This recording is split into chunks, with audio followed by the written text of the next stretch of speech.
Hey, everybody. Welcome back to Karate is Dead, the podcast. This is episode 4. And today's guest, we have the legendary Marco Lala. Marco, how are you? Thank you for having me on. Good. You said legendary. I always say legend in my own mind, right? That's how I think most martial artists feel that way, right? Yeah. But definitely you're a legend to us. And my first experience with you is way back when, a long time ago, like well over 10 to 15 years ago. I watched a video of you, performing some kicks and some techniques. And I was like, man, who is this guy? And this is my first, as me going into Kyokushin the first time, like the first year, a couple of months, I see this video of this guy kicking. I was like, man, this guy is fast. Who is this, Bruce Lee? That was kind of the trademark, the kids. Yeah, yes. But anyway, I always ask this question to start the conversation is like, what was the reason for you getting involved in martial arts? Where was your start? And also, if you can answer, we are both New Yorkers and both around about the same age. And so also explain, if this is also part of your answer, how it was growing up in New York City during the 70s and then the 80s. Right. Yes, go ahead. So it's interesting. I don't know if that had direct influence in the beginning, but my dad, who escaped from communist Albania, him and his brothers, they ended up settling in the Bronx. They had a little apartment building, like 6 units. And that's when my mom, who's Italian, a lot of them started coming over there. They were able to travel freely, but not from communist Albania. So there were like maybe 2 actual tenants in this building. Everybody else was family, but there was a Chinese family that lived on the top floor. And I remember sometimes going on the roof and they watching them. They were doing like the chucks, because that was like in the 70s. So Bruce Lee with the nunchaku and stuff like that. So, yes. That was a little bit of a little taste. And then I ended up moving into Westchester, Yonkers. That's where I mostly grew up. I spent the 30 years there before I moved to Jersey. But so a lot of my buddies there, we were into sports heavily. And then we used to do these things. It was called like Survive. And, jumping over fences and bushes and trees and hanging. And, there was like a forest and we did all these little challenges. So I was looked at myself as like, I was trying to figure out how to achieve like superhuman powers, like Spider-Man or Superman. And then, watching a martial arts demo on TV, guys breaking boards and doing all these like, knocking out 10 people. I'm like, that's not human. So it was like, I want to be that person. I want to be a martial artist. It wasn't. I mean, I'm a short guy. My last name is Lala, so you can imagine what I went through in school there. I wasn't bullied that much, but it was a little bit intimidating to think that at any point in time I might have to throw down, and let me be able to back myself up. But it wasn't like I got beat up every week or anything like that. I think I've gotten into like 2 real fights in my 61 years. I mean, I like to think that's the ultimate martial art, right? Is how to avoid exactly. These guys. I did 20 street fights. I'm like, you must be pretty bad. Right, exactly. Street fights every so often, but so I think it was more of just like a physical endeavor to just to be faster, stronger. I was into Lou Ferrigno. If you remember back then, the Incredible Hulk. I was a big comic book fan at the time. All my buddies, we tried to, you got first edition, this, that. So all the superheroes with their physiques and everything. So I actually started lifting before I got into martial arts. Gotcha. Okay. At 12 and 13, I had the sand weights, with the plastic. I mean, in my basement. And then I started thinking, oh my goodness, like why can't like martial artists, now it's really big with the physical attributes, the conditioning and everything, but to think about like lifting and doing all that as a supplement to improving your martial arts, I don't think it was as common. It's like always monkey war or body toughening, but why not look at conventional strength training methods and things of that nature? Right. Sprints and this and that. And so early on, I felt that in correlation with learning the techniques and everything, the physical attributes were really important. And I think a lot of that had to do with the time when I was training with Sensei Hioki. He was competing. So imagine, starting to train with a Kyokushin instructor who was still doing knockdown. Right. So, like, I was exposed to his, like, okay, this guy, okay, you kick a sandbag 1,000 times until, you pee, blood is in your urine. It's like, okay, maybe, I guess you got to train that hard, right? Right, exactly. Conditioning the shins and going for runs and sprints and stuff like that. Like, remember the Fighting Black Kings, like all like riding outside and everything? We were doing that stuff. Right. We were doing that, Yes. So really the influence, I mean, in a nutshell, was to just be a badass physically, Gotcha. strong, flexible, be able to handle myself. That was basically the main reason. Got you. So now you mentioned that you trained in Kyokushin, and I always say that your training was basically, those were the golden years of Kyokushin. And what was that training like from each of your instructors, and including Soshu Shigeru Oyama? Right. Yeah. Well, I'd like to think that I always felt that I was probably a little bit. I had like 1 foot in the old and 1 foot in the new, because I actually started in 1980. So a lot of the nostalgia you hear about was like the late 70s, right? So I still, I was born in 1966. So Okay. I was 14. I actually did Kempo for like a summer when I was in the 8th grade, but I started Kyokushin Kai when I was 14 and in high school. But so I did Kempo, but at that point I thought like all martial arts was the same. You wore a gi, you did self-defense techniques, and then I stumbled upon this dojo in Scarsdale, and I think Ninomiya at one point taught there, but he had already left. So I'd like to think that I was fortunate in that I was like 1 foot in the old, starting in 1980, because the 80s are still considered part of that nostalgic period. That's right. And then, but 1 foot in the new, because I mean, listen, these guys. I always used to joke around, like the instructors at the time, which were a lot of them were uchideshi from Japan that came to the country. It just to open us, like Hioki lived in the dojo. I remember when I went there to ask about pricing and stuff. There was an American guy that owned the dojo, and then he was like recruiting these, with Soshu Oyama, these Japanese instructors for that branch school. Because he was in Connecticut at the time. And, I was looking around. I see there's like a mattress against the wall there. Yeah. I'm like, so, where do you live? He goes, I live right here. Okay. He's like, lives in the dojo. I'm like, I'm thinking that's how you that's the level of dedication, I guess, to be good at it. And my parents thought it was crazy. And then the classes, if you recall, they had I call it was a very unusual business plan. It's like, let's say there were 30, 40 people in there. You did at the time we did what was beginners, intermediate, and advanced classes. So it was 3 hours. So you always did a 2-hour class. If you were a beginner, you started at let's say 6:30 to 7:30, and then 7:30 to 8:30 was the intermediate. So you start getting a little taste of advanced katas and pad drills and stuff. And then there was the advanced class. But at the end of the second class, where everybody would be there, right? Because you'd have the advance coming in for the last 2 hours in the beginning. The instructor would end the class. I mean, imagine after 2 hours of brutal training, line everybody up, and then just beat the shit out of everybody. And then it's like, and then we would do it to each other, and then he would pick and choose students to see how they did this. Hey, you a little better this week? Remember?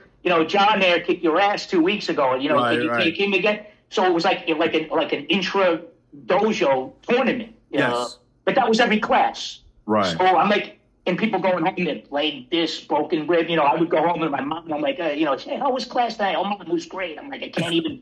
My ribs are bruised. So I'm like, that was to wean people out.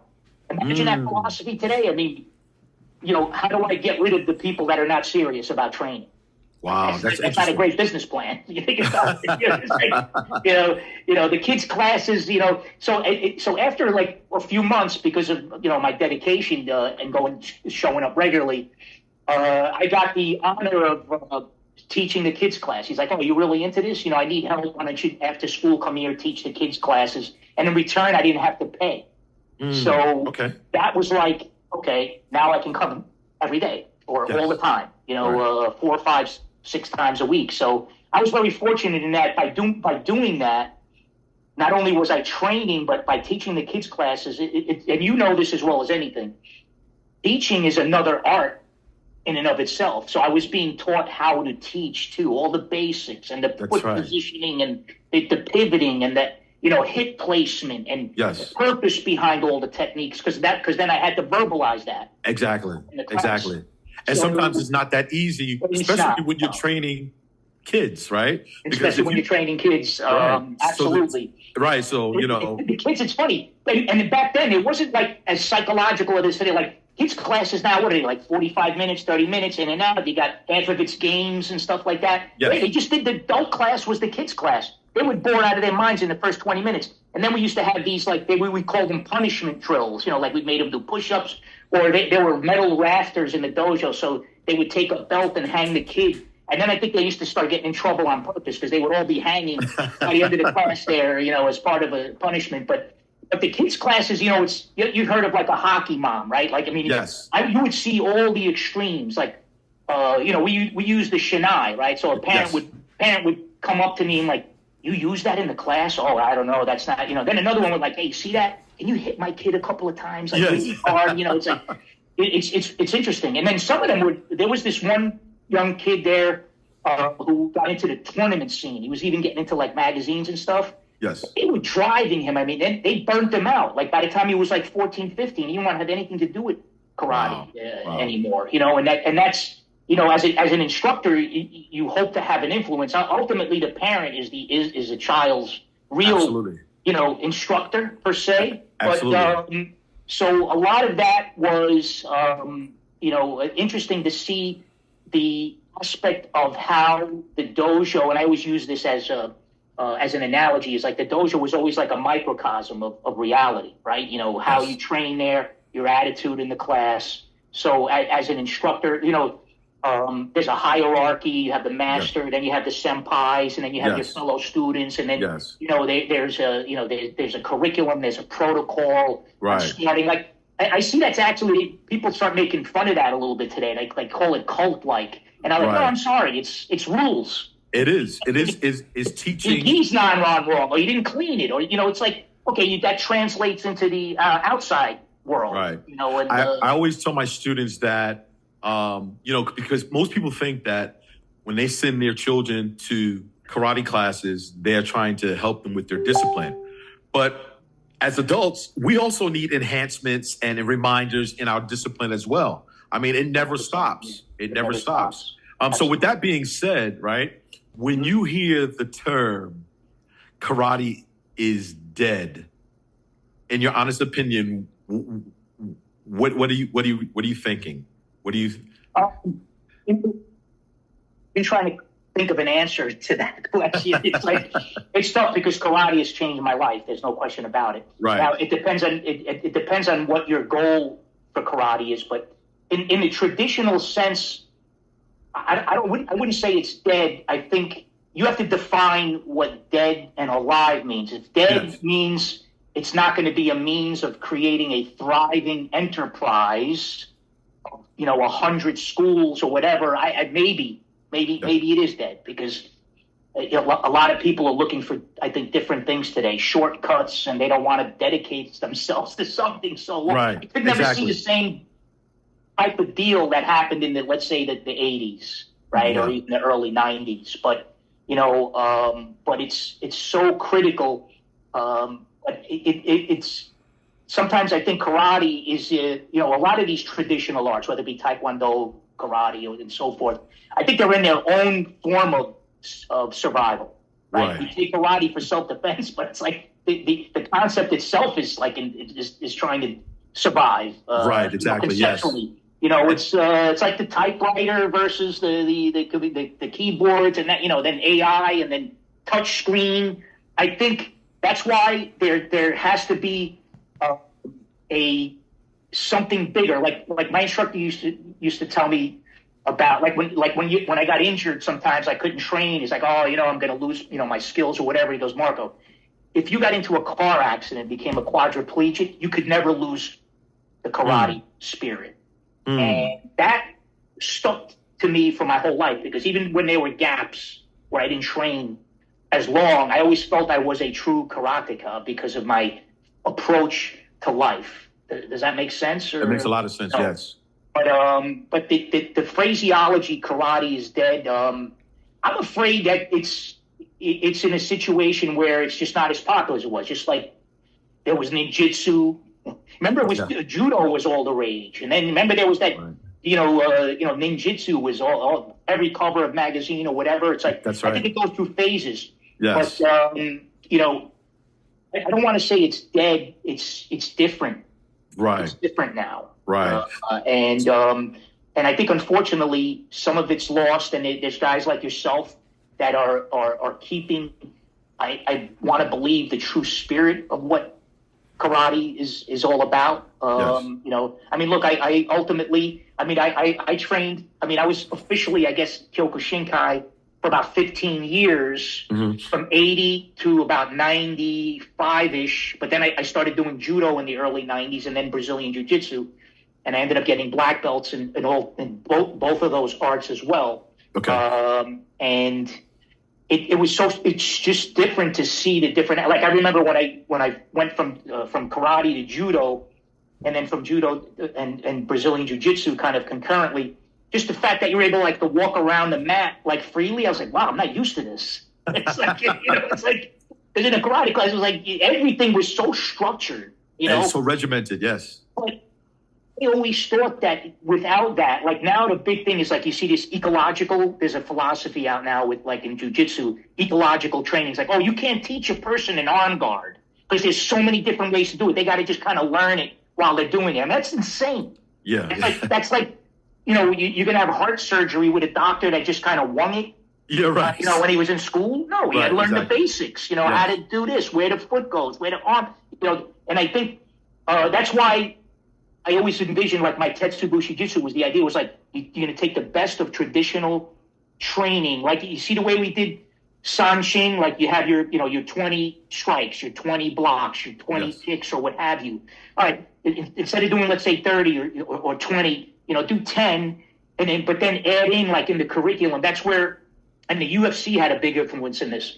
It's okay, so why don't we add 10 chokes or 5 guard passes or whatever? Mm-hmm. And that was something that I started thinking about early. People, saying that, oh, that was true, in Greece with Pancratian and these other arts that, encompassed striking and grappling, but, nobody was doing it. I didn't see any Greek warriors, teaching down the block there. I had to reinvent the wheel, so to speak. Right. But it was always with the foundation, the Kyokushinkai, right, to push oneself. I figured that philosophy applies in every art and in my career. I'm a successful real estate broker. Right now, I've been doing that for 30 years. But Kyokushin and karate, the traditional karate, which is not dead, is also a philosophy on how to approach. The way I look at it is, and the judo guy and the jiu-jitsu guy will say it's in there too. But I don't know. There's something about the karate spirit and what Masoyama tried to advocate, because that guy had one foot in the old as well as the new, right? The whole samurai idea, you train longer than you sleep. My sensei used to tell me stuff like that, the sword, when you take, the samurai would practice the same cut thousands of times. Right. Why? Right. Why not? It was bigger than just mastering that movement. That's right. Something else. Right. And that to me where the value of karate is. Yeah. And I think it sounds crazy, but I think my karate training has made my judo and jiu-jitsu better. And conversely, I always say that my judo and jiu-jitsu just gave me a few hundred more ways to take somebody out. Right. Because when you think about it, not everybody can kill a bull, right? With a punch. Okay, so what if my punch doesn't work? Right. You know what I mean? Exactly. It's like I got to be ready, maybe for a second or third punch, or there's the ideal, right? The one punch kill. Yes. Then you look at boxing. So that's why I like my videotape, Mastering Hand Techniques, the karate boxing connection. You have to train with the intent of killing. Right. With each blow. Exactly. But at the same time, combination, footworks, head movement, maybe that one punch killed, maybe it slipped off.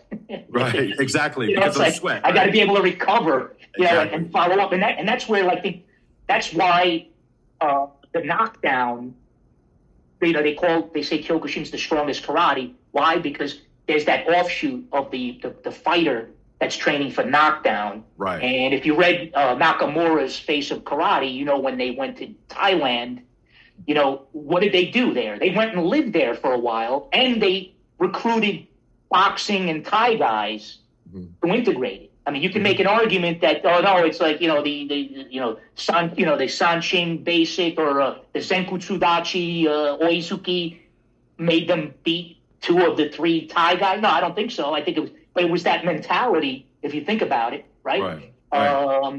If you read the history of that, it's cool. They have the video. I have it on one of my videos. I have the footage, a free video that I put out. It's an hour on my progression. But they went to Thailand and they had matches, and I think there was one that was lost due to a cut, and the other 2. And then when you watch the clips, it's online. It's like they were taking down the Muay Thai guys with like judo or some karate throws, with foot sweeps and stuff like that. But then they would start over again. So it's, I don't know, I get a little obsessed when it comes to, because it always came down to like, in at least in our dojo, and I think with Kyokushin, it was like, you could train and look really good, but there were some guys that looked like shit, can kick anybody's ass. Right, exactly. And that was almost like the ultimate test.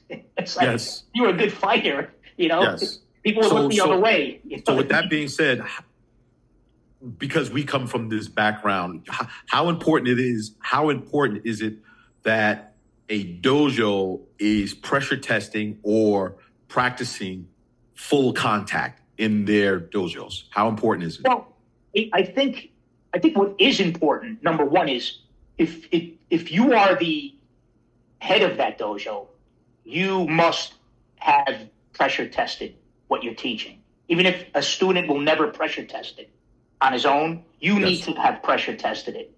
Because then at least you can guide him. Right. If that makes any sense. You can't have everybody pressure testing you because they got to go to work the next day or whatever. We used to have fight class, right? There were at one point, it was like there was a team, people that were going to compete 3 months from now. There was a different class, and the training was a little bit more psychotic than the average class. But but you can pressure test. I think that was the whole idea behind not using the face punching, right? Because everybody disparages Kyokushin because there's no face punch. That's ridiculous. You just aim a little higher. That's it. And then or put a headgear on and box once a week. Believe me, you'll pick it up really quick when somebody's swinging a punch at your head. That's right. But in class, you can kick to the head, but you need the contact and the pressure testing.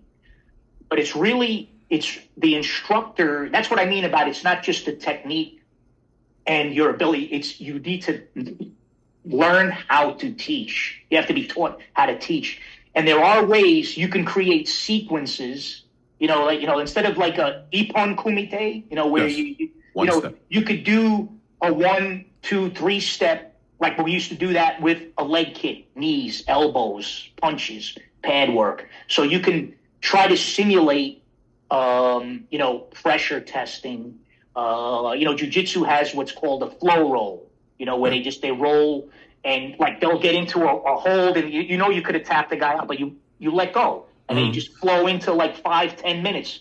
Where instead of like one guy locked in a hold and he's holding on for dear life for 20 minutes, you just went through like 25 different transitions and techniques and everything like that. That's how Thai fighters. I mean, Muay Thai guys. Can you imagine if they sparred like that every week? They would be crippled. Right, exactly. Their training is hard. Right. And then they would do like light sparring or simulation or a flow roll version of sparring. You talk to any Muay Thai fighter. I mean, when do they start? Until when they're like little kids. That's right. Yeah. You can't be, breaking each other's legs in class like 2 to 3 times a week. So there's pressure testing, and then there's just, debilitating yourself. It's just you got to try to find that happy medium. Right, But the instructor, I think, should have some sense of being tested if he wants to consider himself an instructor, in my humble opinion. Right, absolutely. Does that make sense or no? It makes a lot of sense. It makes a lot of sense. And the class is structured in that way. There's basics, then there's combinations, then there's application, and then there's soft sparring, etc. And then the fight team, the fight class. Right. So let's talk about your creation. I think it's called Fighting Secrets.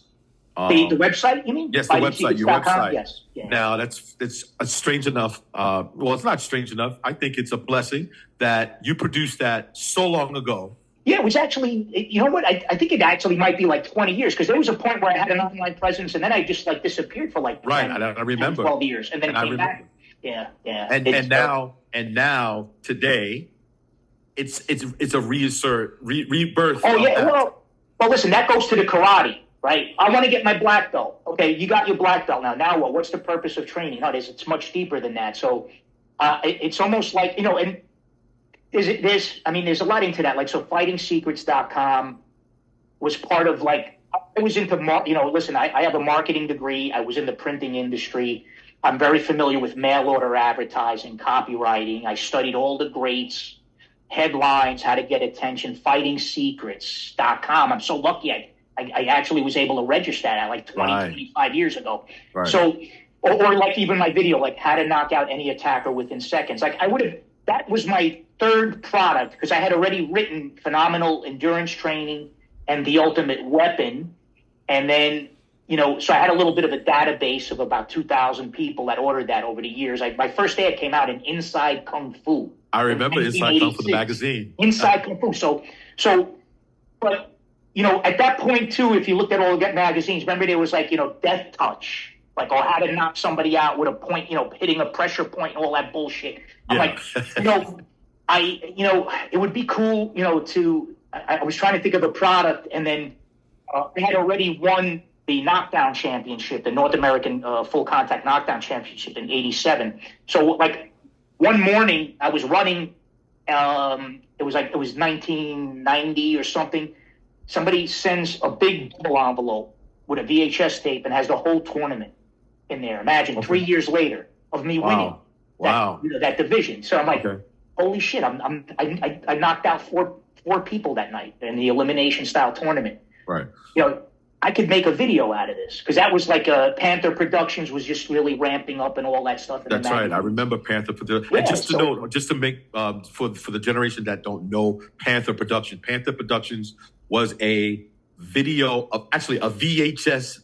VHS. Yes, VHS, and they just didn't premiere one martial art. They premiered many different. Yeah, they had hundreds. So they were like the BJJ fanatics of today. Right, exactly. With all the instructors. So exactly. So I'm like, all right. Actually, here I have a video of me knocking people out within seconds. Wouldn't it be great to have a headline? Because I was very nervous about even my ad copy at the time. I never wanted to make it hyperbole or too unbelievable. Phenomenal endurance training, phenomenal strength, how to do a full split. In 10 minutes, you see all these ads. It's how to knock out any attacker within seconds with live proof on video. Shit. So I edited. We shot all the footage. A buddy of mine that I graduated with had a wedding. Videography place. He still does that to this day. 40 years later, he shoots high school, events and stuff. So we were on all his equipment that couldn't even fit in his room, and we're editing my video, how to knock out any attacker. And I did a mailer. I type wrote it. Xeroxed 2,000 copies, hand wrote the addresses on all the envelopes, mailed it out. And I sold, I think it was 200 or 300 copies. And at the time, these tapes were going for $59.95. Yes. Paid for my wedding reception with my first release. I knocked out any attacker. But but what's funny is when I first came out with Phenomenal Endurance Training, which was like a 40-page little manual that I self-published because I was in the printing business. See, I thought I was going to sell like 1 million copies and retire and train like Oyama in the mountains and not have to worry about it. Then I realized, no, you got to have backup. That's why I have like 25 videos. But Yes. but it's funny. One of the books that I wrote ended up being published by a publisher. So it was the first book I wrote. I sent it out to like 20 publishers. And back then it was like Paladin Press and Yes. Alpha. They sold all these things like, how to build a bomb, how to do this, anarchy, and this. That's So they right. had a whole section on martial arts stuff. So they actually said, hey, Marco, we're going to publish your book. We'll give you a royalty, whatever, like 10% of the, and I'm thinking to myself, that's it. I'm set. I got a publisher that's going to, so I'm in a catalog with 500 products, So I started ordering them, as if I was a wholesaler. I would buy, boxes of my own book at 50% off. I was only getting a 10% royalty. So I said, let me buy the book and put it into my line with Phenomenal Endurance Training and all the others. So I was selling them by the box load, like 20, 30, 50 at a time. So at that point, I vowed I would never, see, what I could appreciate a lot, like what a lot of these guys are doing right now. Like it's particularly true in the BJJ because the moves, like every new move becomes a new video. And it's, but there's like, it dies out. And then if it's published, if you don't own the intellectual property, the reason I can do what I'm doing today is I own my own material. Very good. And my son had this brainstorm when COVID hit. March of 2020, the world came to a standstill. Right. And he was just like, Dad, all those videos you got? Let's digitize them. Let's do an Instagram page. You're on Facebook. You're like old fogies are on Facebook. Let's create a fighting secrets page and whatever. So by July thank God I saved them. I had like these old then I was already had converted to DVDs. Yes, DVDs. So we digitized them onto his laptop. And we used a platform, EasyWid, which allows for e-commerce. They have different monthly plans. So that's what I'm doing right now. So we digitized my entire 26 video, and then I scanned my 3 books, so down at ebooks. So I have complete and autonomous control of my own intellectual property. Now, is it sexy enough? Apparently, from a couple of these, there was one post that I did that, but it took, imagine, almost, so that was 2020. Yes. Can you imagine?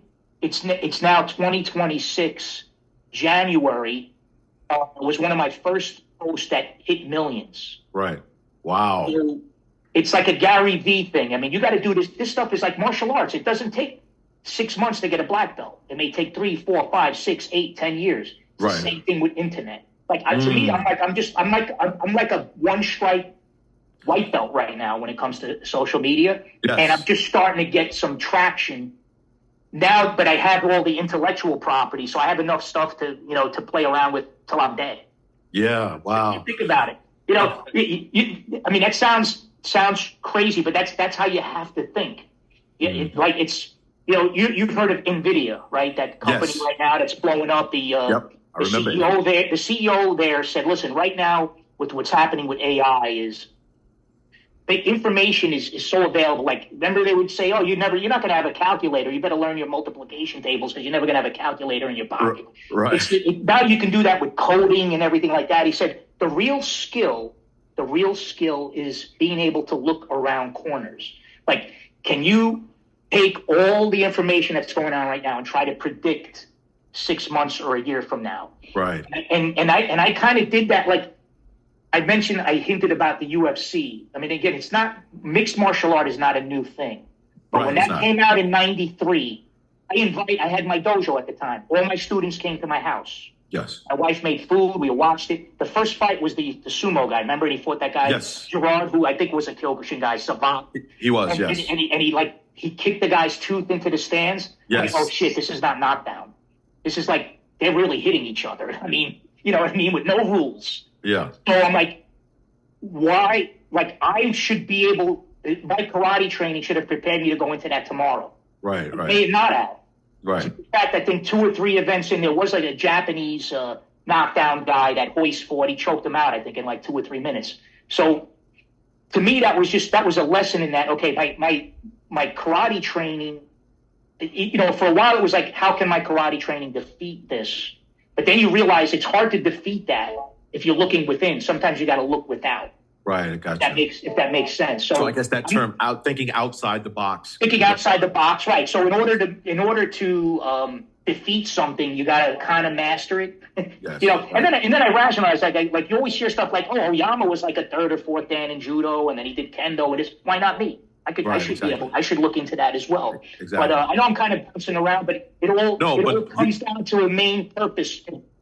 What karate taught me was that I'm always trying to look forward and not let what happened to me in the past, predetermine my notions and philosophies, if that makes any sense. It makes a lot of sense, which is why, like, to me, you're a legend, because you were thinking so forward back then on this topic that we're talking about. Is that this is why I think you are now seeing the fruits of your labor today, because you planted that seed. Most of us didn't get it because we were stuck in our own, so to speak, neighborhoods. You know how it is in New York. You have the Bronx, where you have certain cultures live in this side of town, certain cultures live more north.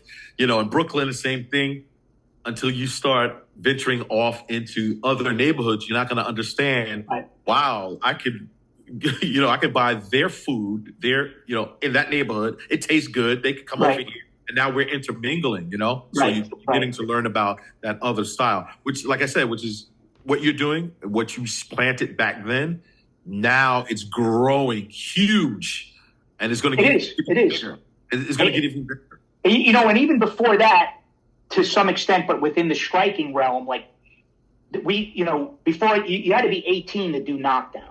Yes. So I started at 14. So what was the other avenue? Was point fighting. We did our own version of point fighting or semi-contact. But then I would also do things like at the Garden or, these areas, back then, there's a whole genre back then of the point fighters. Yes. You know what I'm saying? So I used to go to these things, and these things were amazing, like the kata sections, because you had the Chinese wushu guy, and then a Hapkido dude, and another guy, and then there would be the point fighting. But then what you notice is all that style stuff went out. It's like, oh, you hit me after the ref. Then it would be like a fight would be. I'm like, holy shit, a fight's breaking out in a fight.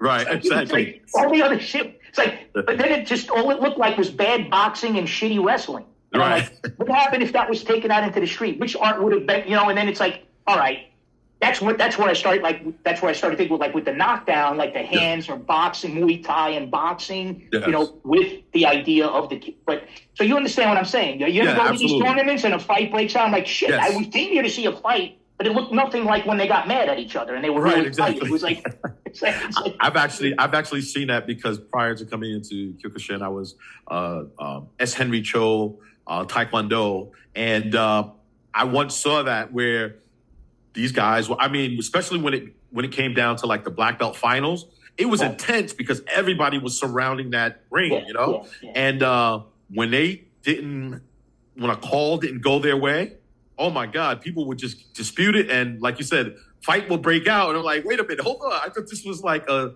karate, this was a martial arts thing, It's like that joke, right? I went to a hockey game and a fight broke out. Right? Yeah, right. I went to a fight in a hockey game. I was watching a boxing match and a hockey game broke out. Right, exactly. Like how did this happen? This is hockey. Now they're boxing. Like, wait a minute. Box each other. But I love it though. But and this is why I like the arts, the martial arts. Through the whole spectrum of martial arts, you're putting your whole, not only your body, but your spirit into that thing, Right. And that makes it special. I think it's more special than any kid who is trying to learn or to want to participate in a basketball or football team. This thing you can literally hold on to this thing for the rest of your life. Like, at some point, you're going to stop playing football. You're going to stop playing basketball, right? But with martial arts, it won't stop. He's not going to stop. And then that carries over to your life, you see? Yes. So this is... That's why it's interesting. I don't know if in Japan, if it's still as popular, but to make something like a judo or a martial art here as part of the curriculum for a child. Like everybody's talking about, child care and, this. And like like my kids and their friends, they're at ages where they're having their first kid or two. And it's like, what do I do? It's going to cost me $2,000 a month to send this kid to child care. And then I got to work and this and that. But, school should, I don't know if it's insurance purposes or whatever, but particularly judo too, they should really integrate that as part of the curriculum, formal curriculum. I mean, maybe some martial arts guys would become wealthy doing that, but you know what? If it's done correctly, it would be a benefit. If you literally, let's say pre-K and kindergarten, you spent a half hour to an hour of that day doing rollouts, exactly, basic kicks and punches, or even, like in judo, there's ukemi, the art of falling. Like the art of falling, yes. I was at a Kyokushin event a while back, and one of the high-ranking guys there is like, you know what? There's one thing that really should have been integrated a little bit more seriously, was ukemi, because ukemi is, to me, I call that, like, first of all, when you're doing the break falls and everything, that is conditioning. When you impact your internal organs and your body is getting hit, then you learn how to mitigate that.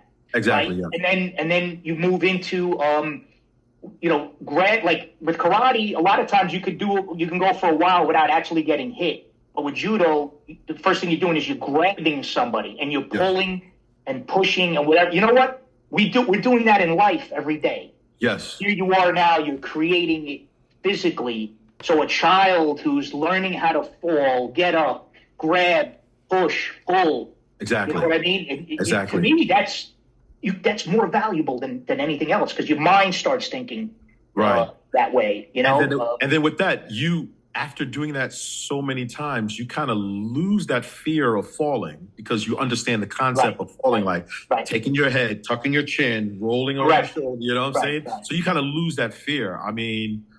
And what's the biggest thing that holds people back in life, whether it's on a job interview or making a cold call or... or trying to approach a prospective client, is fear. Yeah. I used to, when I started getting into real estate, cold calling was like the key. We would do 100+ calls a day, and people are like, oh, I can't call. The guy's gonna. I used to think, you know what? He can't hit me through the phone. I can, I was like, I could be, I'll try to be. I mean, of course, you're intimidated. That's where role playing comes in, like, it's like martial arts, how do you, this guy says this and you respond with that. The guy throws this kick, you reply this way. Exactly. It's directly, listen, right now, I'm again, 30 years later, I'm probably having one of the best years of my real estate career right now, even with all the madness that's going on in New York City, with the regulatory environment and the anti-business environment and so forth. I mean, I'm working on 1,000+ units of multifamily sales. Wow. Okay, that's in, when you think about it. I mean, we're my team, which is my brother, my cousin, and my daughter. It's 4 of us. We're like fighting behemoths out there, global companies, in our firm, and we've done like over $2 billion in sales. Wow, amazing. And I've sold property for Columbia University, Montefiore Hospital. I go in and pitch these institutional clients, even though mom and pops and private landlords are my biggest. But I was always prepared, to enter that arena. And I think that's a complete result of karate. Yeah, I totally agree. And I think that I kind of call it the us factor, It's like almost like a David and Goliath type thing. Listen, David was a small guy. Goliath was a big beast, right? But he didn't fear. You see, he had that mentality that I'm going in. Win or lose, I'm going in. That's right. And you're prepared. Exactly. You think, when you say the OOS factor, people will say, what does OOS mean? And, I narrowed it down to an acronym. Okay. It's PRAD. And I instilled this in my kids' brains, like literally virtually out of the womb. It means patience, respect, appreciation, and discipline. PRAD. It's very easy. That is a philosophy of life. I used to have my kids running around saying that Prad. What is Prad? Us, to push, right? Us is like the literal to push oneself and to endure. Right, exactly. Yes. So patience, respect, appreciation, and discipline. You apply that acronym. There's almost nothing that you can do in life, right? Right. So when people say, "Oh, it's a little," you guys are carried away. It's funny when I was at one jiu-jitsu school, but when I went to the Brazilian jiu-jitsu school, Edson Carvalho, his background was judo. He actually learned judo before he trained in jiu-jitsu. He was a Carlson Gracie black belt, but his dad also was a judoka. He was training since 6. So there was that Japanese influence. I remember when I was visiting and assessing different jiu-jitsu schools at the time, they were using os in there. Now it's kind of common, but you very rarely saw that. But I'm like, holy cow, I'm in heaven. They got gi, they have Japanese terminology. They're using os, and we're doing judo and jiu-jitsu. I'm like, I'm back home. You know what I'm saying? So that was really a cool thing to experience. Yes, very good. We're winding down to a final question. So Sure. This last question is interesting because you've been involved in martial arts for a long time. Like I said, in my mind, you're a legend. What message would you give to the new generation of people or students who practice martial arts? What message could you give to them moving forward in this thing? Well, I think the most important thing is, and this is kind of a generality with we say this, it's the newer generation, but it's the concept of instant gratification. You got to throw that out the window. Wow. You know what I mean? You are in a lifetime pursuit. So where you are today does not necessarily mean where you're going to be a year from now if you just stay dedicated, right? And not look for those results today. That's right. That's right. It's funny. I think it's a little counterintuitive, like in terms of like in the business, like I think Elon Musk had this saying, like you have a 10-year goal, try to accomplish it in 6 months, but you can't do that with your physicality. It's a little bit more difficult. Right. Your flexibility and building and taking skills of physical skills are going to take time. And what you'll appreciate is, because people say, why do you train so hard? Because you talk about the mind in martial arts, right? Yes. But I was trying to figure out an analogy where, let's say you have a frozen pipe, right? The only way you can unfreeze that pipe is by applying heat. Yes. Outside of it, right? So the discipline that's created through martial arts training can only be accomplished through extreme physical measures. And that's where the Kyokushin, now not taking a bat and breaking your knee. Yeah, right. It could be thousands of repetitions. You understand what I'm saying? Yes, yes, absolutely. There's no instant gratification if you're looking for a long-term goal, yes. Right? Or we're trying to shoot for what we call self-perfection, right? Or self-realization, right? You know what I mean? You can't do that by bouncing around on and losing interest in a lot of different things. That's true. Great point. I mean, if we talk in terms of Oyama, and this saying is attributed to him, he said 1,000 days a beginner. Think about it. 1,000 days beginner, 10,000 days master, right? So it's not like 6 months here, 3 months there, 3 months there, and now I'm going to become this ultimate fighter, right? It's a journey. It's a journey. It's a journey. Man, this is a great conversation. We're going to have to do a part 2. But what is now in store for Marco Lala, the martial artist? What is he doing? What's his next steps? What is he producing? Tell us. Well, I got ultimately what I like. I grapple with this a lot because I don't teach right now. I don't have a school. I drop in to my local club role. I try to stay on top of the new developments so I can try. It's hard to stay up against these young guns. Yeah.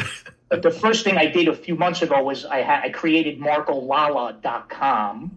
Gotcha. So it's a personal branding issue. And if you go to that site, you'll see the martial arts stuff and the real estate stuff, because you've heard of guys like Ty Lopez and Andrew Tate and all these guys. Yes. I wouldn't mind trying to be like a kind of a real version of those guys, where I can be an influence to the new generation, with a solid foundation and a good philosophy. And Absolutely. I own my own properties, and my dream was always that if I did have a dojo, it was going to be in my own property, so I can run it my own way and not have to negotiate with a landlord. Exactly. That's how I got into real estate. I was like, whether I have 100 students or one student, this guy wants to get his rent every month. I wouldn't mind being him.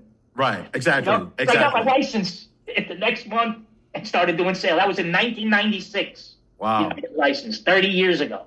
Beautiful. So that's, my goal would be to have, I would always wanted like an underground dojo, like you see in those Chinese, Sunday movies, the 108 chambers. Yes. That was going to be my dojo. I was going to train a group of killers. I would love to have that, like fighters from all over the world, doing stuff, but then there's the average person, but that was always kind of like a goal, but there will be some version of that, I think. Gotcha. Good. But MarcoLala.com is the ultimate personal branding that I hope that will take me to the next level of what I want to accomplish from that perspective. Very good. This is an excellent conversation. Like I said, we're going to do this again, and we're going to go deep dive. We're going to deep dive more into your books and videos. Oh, awesome. But I want to thank you for participating in this interview, episode 4. That's my pleasure. And I'm flattered, and I'm so kind of you, that's so kind of you to acknowledge. Oh, yeah, definitely without doubt, because I clearly remember you from back then. And we're about the same age, so, but as me coming in. Same hairdo, everything. Same hairdo. And same glasses. I never took them off. Holy cow, that's funny. Listen, I need them to hear and see. That's true. My food tastes better when I can see it, when you think about it, right? That's right. But it was an honor to speak to you today. And like I said, we're going to have you back on again and deep dive into your martial science work. And again, we're going to promote MarcoLala.com, and we're going to do all like this stuff. But thank you again. We really appreciate your time. Us. Thank you so much. Us.